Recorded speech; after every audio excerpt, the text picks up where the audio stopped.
Internet, I'm Elliot the Purple Hair Doofus, and welcome back to fucking Preacher, man. This book, every time I read more, just gets more and more fucked up, okay? Yes, this is the language I'm going to be using, so if you don't fucking like it, shut it off now. 'Cause, fuck! Alright, so we start with that old decrepit grandma sitting in her wheelchair, and she's visited by a deity who basically just talks to her. And then it flashes back to when Jesse's parents actually meet, and we find out that Jesse's dad was actually a army man. He was a soldier.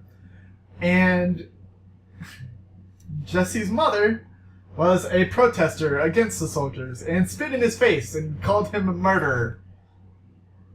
Boy, haven't I been there before. Anyways, from this hatred, she sees that Jesse's dad isn't a horrible person after all, and they actually fall in love. But anyways, about a year and a half later, the lovely Jessie is born. And we have our main protagonist as a little kid. And life is great. And Jesse's sitting on the counter, and his dad's telling him stories, and the mom is just, loving life right now. And then they get approached by his mother's brothers. And when I say approached, I really mean they get attacked, because they just kind of barge into their living room and start beating the crap out of Jesse's dad. And Jesse's dad fights back, of course, and Jesse's mom is just like, no, don't, they're killers, they'll kill you. And it's just really incredibly brutal.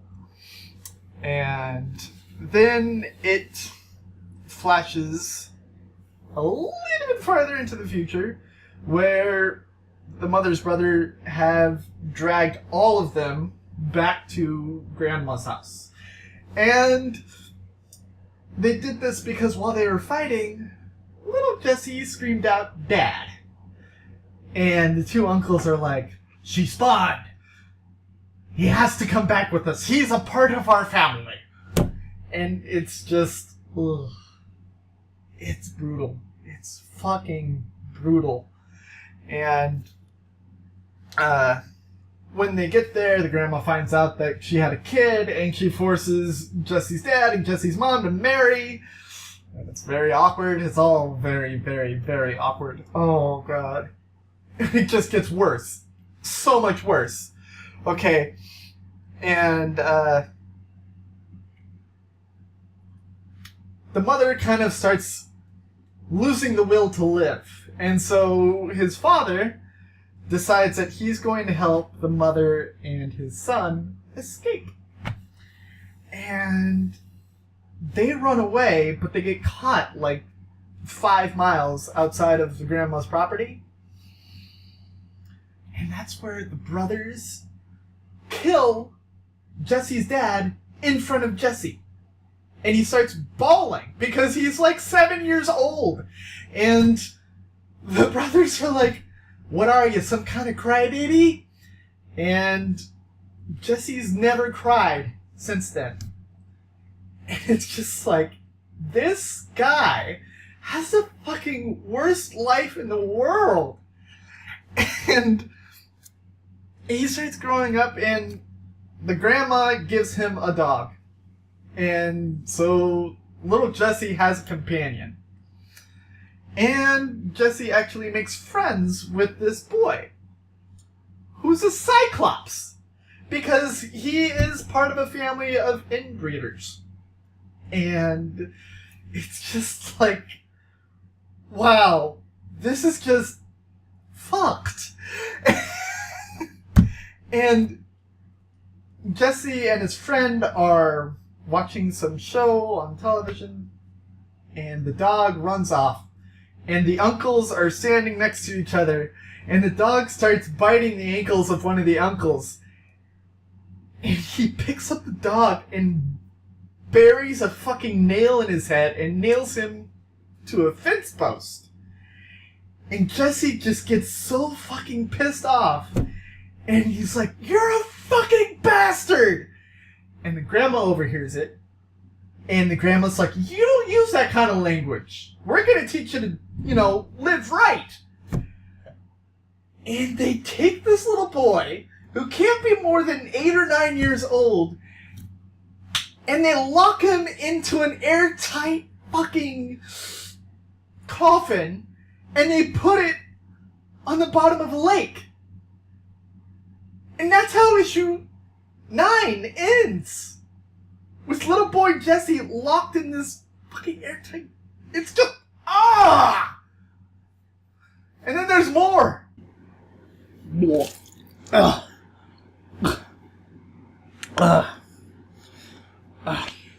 So, after Jesse gets pulled out of the coffin from underwater, he kind of submits to the grandma's wishes. And, starts learning about religion. Starts learning about, God and all that. And he's still hanging out with his inbred friend. And one night, his inbred friend decides to sleep in the barn of the grandma. And he wakes up to find one of the uncles... How do I put this? There's no easy way to put this. He wakes up to find that one of the uncles is fucking a chicken in the barn. No joke. And the uncle catches him, looking at him while he's fucking a chicken. And the uncle kills his inbred friend. And Jesse loses it again. Jesse goes crazy again. And the other uncle starts fighting with him, and the grandma is just egging the other uncle on. And it's a terrible, terrible scene. And Jesse leaves. Jesse runs away. And before he goes to town, he actually visits the family of his inbred friend, and he says, "I am so sorry. My family is a bunch of bastards. I am so sorry for what they've done to your son." And they're just crying, and it's a very touching scene. And then he goes to the city, and he runs into Tulip. And they almost instantly hit it off. And they kind of become a Bonnie and Clyde type duo. Just not so much robbing banks, just doing thievery so that they can get along, sort of thing. Just grabbing kind of the bare minimum of what they want and then just leaving. And they're having this wonderful life when the uncles actually catch up to Jesse. And Jesse calls or tells Tulip to go grab something.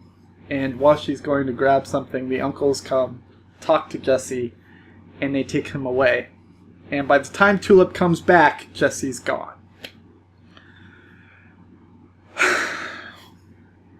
The uncles take Jesse back to Grandma. And under the grandma's influence, Jesse turns into a preacher. And then we fast forward into the future, where Jesse has been telling all of this to Tulip as they've been tied to those chairs from last video. Grandma and the uncles come in, and they blow Tulip's brains out right in front of Jesse. It's a heartbreaking panel, and the final panel of the issue. Tulip is dragged away from the scene, and at the grandmother's insistence, Chicken Fucker is never left alone with her. Jessie is also put into another secluded room, so the two are isolated into two different bedrooms. And while Tulip is lying in her isolated room in the attic, she's revived. And she wakes up, and she looks around and she says, "This isn't heaven. Where the hell am I?" And Jesse is sitting alone in his room, and John Wayne starts talking to him. Now, if you remember a couple issues back, we talked about how John Wayne was kind of like a hallucination that Jesse had when he was little. John Wayne actually reached through the television and shook his hand and told him that he would always, always be with him through all of the tough times. And this issue basically reinforces that by taking us back to that moment where Jesse was in the underground airtight coffin, and how John Wayne was sitting there telling him not to give up on life, and how John Wayne was there the entire time that Jesse was becoming a reverend, and he was kind of, I want to say he was degrading him because he was giving in to the grandmother's wishes. And he was using words that I would never use, so I'm not going to. And the whole time that that's happening, up in Tulip's room, she starts talking to God. Like, literally. There's a deity there. And he's talking to her. And he basically says that all of Jesse's powers have been reinforced so that they work with the family. And that the only thing that God asks is that Jesse stop looking for him. He doesn't want to be found. And Tulip was resurrected for that specific message to be sent to Jesse. And he basically says, you know, I'm a caring God and all, but don't fucking push it with me. It's just kind of hilarious. And then we go back and we see Jesse dreaming about having sex with Tulip. And he wakes up and Chicken Fucker is there with a gun pointed at him. And Jesse uses the word on him and says, "Don't you dare point that fucking thing at me." And Chicken Fucker is surprised that he's actually lifting up the gun and not pointing it at him. And Jesse's surprised too. And so he attacks Chicken Fucker. He like beats his face into the ground. And he escapes his room. And this is where the issue ends. And the next issue is where the fun begins. This is where the fun begins. You see, Jesse has just escaped from his bedroom prison, I guess, after smashing Chicken Fucker's face into the ground. And he's going after the other uncle, while Tulip has just escaped her attic bedroom. And she attacks Grandma. She knocks her out of her wheelchair, and Grandma calls her a bitch and a whore, and it's hilarious. And Jesse runs out to go attack the other uncle, and the other uncle has a bunch of friends with him. And Jesse uses a word on his other friends, and Jesse tells them all to burn in hell. And all of a sudden, they all just start lighting up. And they all start burning. And the other uncle is smart. And he jumps into I guess it's a water trough, while his friends all burn alive. And Tulip is trying to get out of the house, and she runs into Chicken Fucker. And Chicken Fucker says, "No! You're supposed to be dead! Oh God, I'm in hell! Why? Why?" And Tulip says, "You're not in hell yet, but you're about to be," and she blows his fucking brains out. And then we go back to Jesse and the other uncle fighting, and it's kind of like that 20-minute fight scene in not They're Alive, Them. And, it's just, I'm big and strong, and they fight each other. And of course, Jesse wins, and he fucking kills his uncle. And while he's fighting, Grandma shouts from the window to the other uncle, "Kill Jesse Custer! He is no kin of mine!" And the uncle tries his best, but ultimately fails because Jesse's the protagonist, and you can't kill the protagonist. Not this early into the series. And after the uncle dies, one of Grandma's oxygen tanks explodes! And she goes pew, up into space like a giant fireball. It's kinda hilarious. And Jesse turns around and he sees Tulip walking out of the house. He says, "Oh dear God, please, please don't let me be dreaming." And Tulip assures him that he's not. And they hug and they kiss. Any issues, and now, like the flames behind me, I have a lot of questions for you. Ooh. Wow. Again. Seems like I'm going to say that every time I review any issues of Preacher. Just, wow. This comic is fucked up. Can't believe they're making it into a TV show, or they have made it into a TV show. Okay. Questions. The question that I have for you to answer in the comments is, John Wayne is kind of like Jesse's, I don't want to say spirit guide or guardian angel. He's kind of like the imaginary friend that just kind of stuck with them. And I'm wondering if you ever had any characters like that in your life. And whether or not they were based on TV, or books, a drawing, or just someone that you made up. Why don't you tell me about that person? I will tell you about mine tomorrow. First, I need to tell you about a time that I was shocked by either a person or a TV show or something like that. And the one time that I can think of being truly, truly shocked like that, like it was a jaw-dropping moment, I was watching Angel, of Angel and Buffy. And it was the third season, which people get with mixed reviews. And Wesley had just taken Angel's son and given it to the enemy.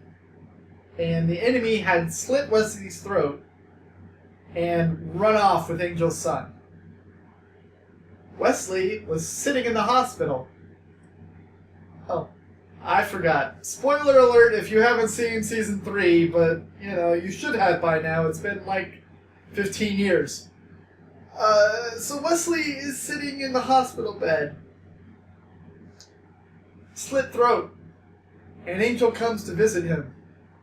And Angel is very calm. And he says, I just want you to know that it's Angel. It's not Angelus.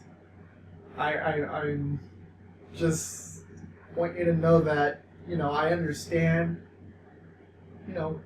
what you did. But you also need to know something else. And he takes the pillow from behind Wesley's head and he starts smothering the life out of him. And he says, I will never forgive you. I will never forgive you. You are dead to me. And I was watching that and like all my hairs were blah! It was insane. It was crazy. But yeah. That's when I got shocked. Now, I don't know what book I'm going to read for you next. I have some options here. If you have any ideas for me about books that are going to be turned into movies, please let me know in the comments, and I will look into reading them. The ideas that I have right now, okay? I have Pines by Blake Crouch, which is actually what the TV show Wayward Pines is based off of. I haven't started the TV show yet, and I've only read about maybe a half to 2/3 of this book. I will give it another shot for you guys if you want me to read it. I also have Ring, which is based off of the popular, Japanese horror film about the videotape with the short film that kills people in 7 days. I only saw the American remake when it first came out, and I've never seen it again. I've never read the book, so this would be pretty fresh to me. If you want me to read this, you should let me know. I also have American Gods by Neil Gaiman. This one is being turned into a TV show. I have not read this book. I have seen images of Gillian Anderson as Lucille Ball, and she looks amazing. And, yeah. If you have any others, please let me know. I've been the purple-haired doofus, reminding you to watch your Pajama Radius. And I will see you all in the next issues of Preacher by Garth Ennis. Toodles!